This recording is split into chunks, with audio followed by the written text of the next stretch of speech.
Bienvenue sur Discipline et Succès. Merci de vous abonner à la chaîne et de partager pour nous soutenir. Nous allons voir aujourd'hui l'histoire de 3 amis qui ont eu des choix et habitudes différents, répétés sur plusieurs mois et années. Chacun d'entre eux gagne environ 50 000 € par an.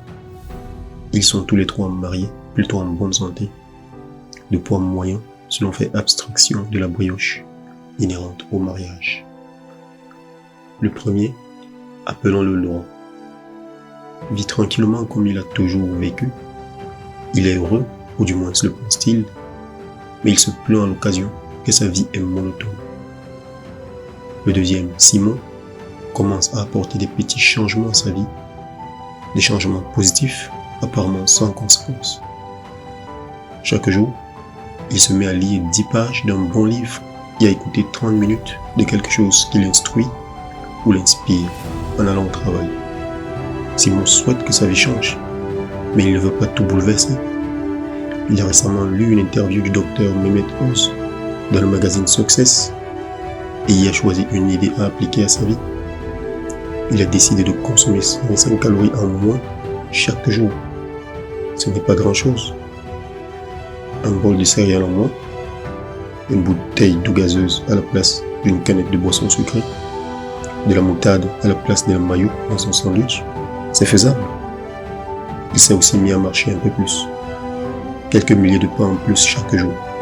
Rien qui nécessite une bravoure ou des efforts démesurés. Tout le monde pourrait en faire autant. Pourtant, Simon est déterminé à suivre ses choix, car il sait que même s'ils sont simples, il pourrait également être tenté de laisser tomber. L'ami numéro 3, Bruno, prend de mauvaises décisions.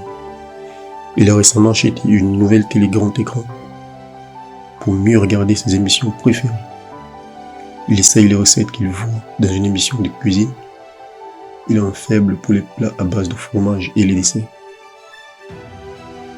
Il a aussi installé un bar dans la salle à manger et ajouté une boisson alcoolisée par semaine à son alimentation.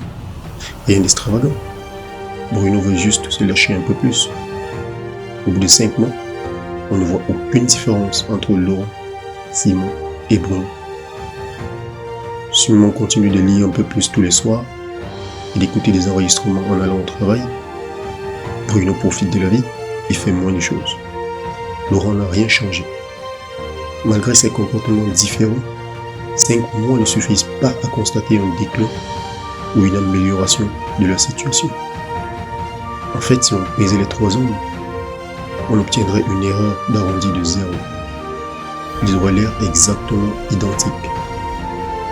Au bout de 10 mois, toujours pas de différence remarquable dans leur vie. Ce n'est qu'à la fin du 18e mois que de légères différences sont mesurables dans l'aspect de ces 3 amis. Mais au bout du 25e mois, des différences mesurables et visibles apparaissent.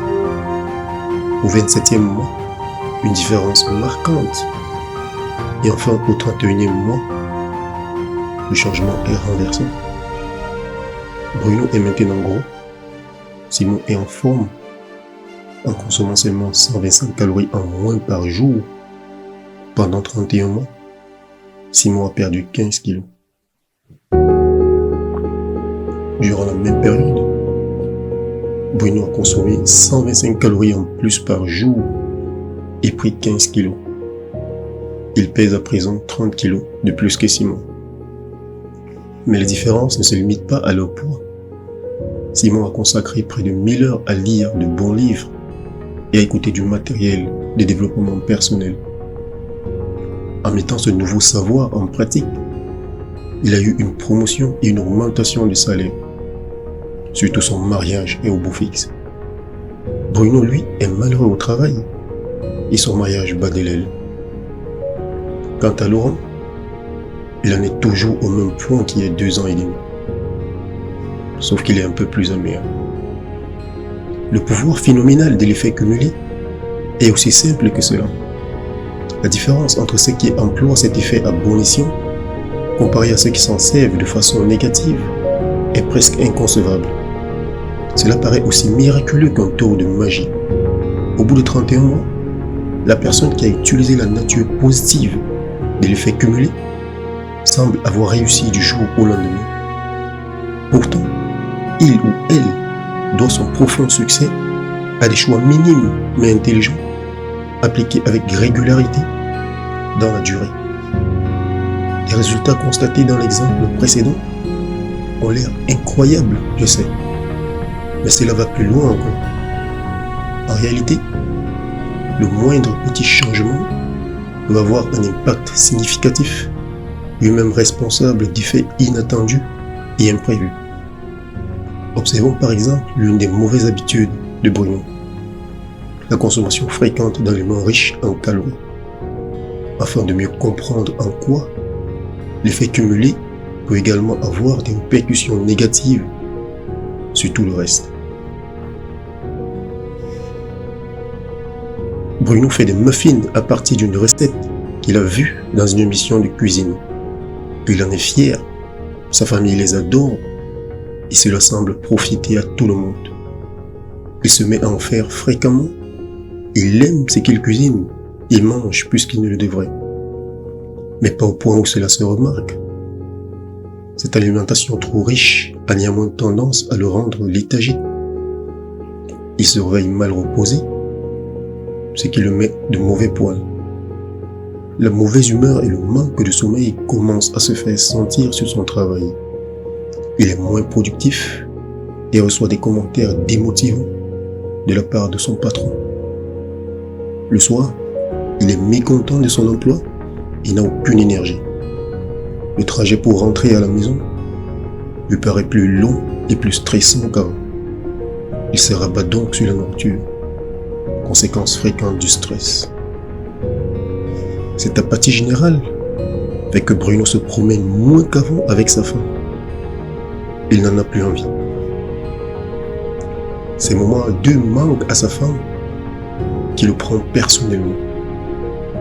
Comme il partage moins d'activités avec elle et qu'il manque des frais et d'exercices, Bruno ne refait pas suffisamment le plein d'endorphines nécessaires à le rendre dynamique et enthousiaste. Malheureux, il commence à en vouloir à lui-même et aux autres et ne fait plus de compliments à sa femme. De plus en plus flasque, il se sent moins bien dans sa peau, moins beau et en oublie d'être romantique.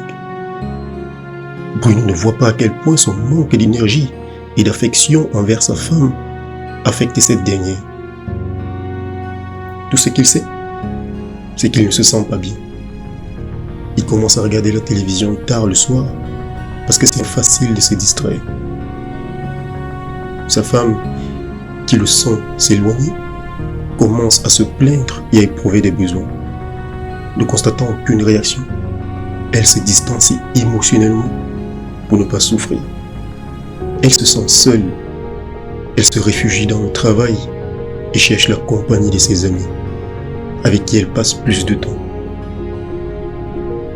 Des hommes commencent à flirter avec elle et elle se sent à nouveau désirable. Elle ne tromperait jamais Bruno, mais il sent bien qu'il y a quelque chose qui cloche.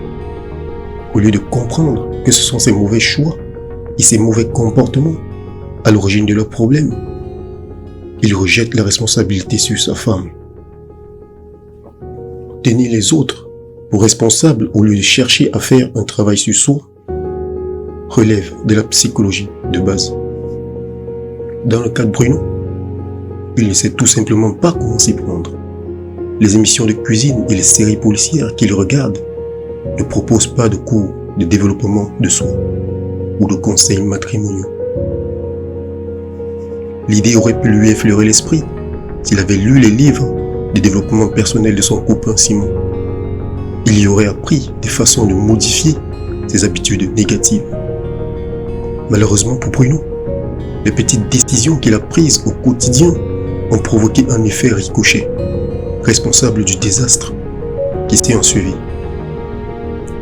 Bien entendu, le comptage de calories et la stimulation intellectuelle ont eu l'effet inverse sur Simon, qui profite maintenant des résultats positifs de ses efforts. Dans The Sly Age, Jeff Olson décrit ce processus comme étant la répétition quotidienne de disciplines simples opposition aux simples erreurs de jugement. C'est aussi facile que cela. En y accordant suffisamment de temps et de constance, on obtient des résultats visibles. Mieux encore, des résultats totalement prévisibles. L'effet cumulé est à la fois prévisible et mesurable. Ce qui est une excellente nouvelle. N'est-ce pas réconfortant de savoir qu'il suffit d'appliquer une série de petites mesures simples avec régularité et dans la durée pour améliorer sa vie de façon radicale? Cela ne paraît-il pas plus efficace que d'accomplir un grand acte de bravoure et d'héroïsme qui vous laisse ensuite totalement épuisé et vous oblige à trouver cette même énergie pour une tentative ultérieure? Cette simple pensée suffit à m'exténuer. La société nous a conditionnés à croire à l'efficacité d'un grand effort spectaculaire. En réalité, l'effet cumulé consiste à engranger d'immenses bénéfices à partir d'une série de choix minimes mais intelligents. Ce qui me semble le plus intéressant dans ce processus, c'est que bien que les résultats soient significatifs, les mesures à prendre sur le moment ne donnent pas l'impression d'être colossales. Que vous employez cette stratégie pour améliorer votre état de santé, vos relations, vos finances ou quoi que ce soit d'autre, les changements à opérer sont tellement subtils qu'ils passent presque inaperçus. Ces petits changements n'apportent quasiment aucun résultat immédiat, aucune modification instantanée, aucune récompense. À vrai dire, pourquoi s'embêter? La plupart des gens sont déconcertés par la simplicité de l'effet cumulé. Ils arrêtent par exemple de courir au bout du 8e jour parce qu'ils sont encore en surpoids. Ils arrêtent de pratiquer le piano au bout du 6e mois parce qu'ils ne maîtrisent qu'un malheureux morceau. Ou ils interrompent les versements sur leur plan épargne-retraite au bout de quelques années pour se servir de cet argent, vu que de toute façon, ils n'ont pas réussi à épargner tant que cela. La morale de cette histoire est très simple. Vous pouvez écrire le genre d'excuses que vous avez tendance à invoquer. Je ne suis pas assez intelligent. Je ne suis pas assez expérimenté. Je n'ai pas été élevé dans ce sens. Je n'ai pas reçu l'éducation adéquate.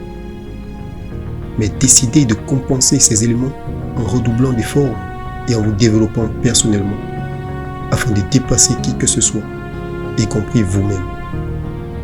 Suivez l'exemple de Simon.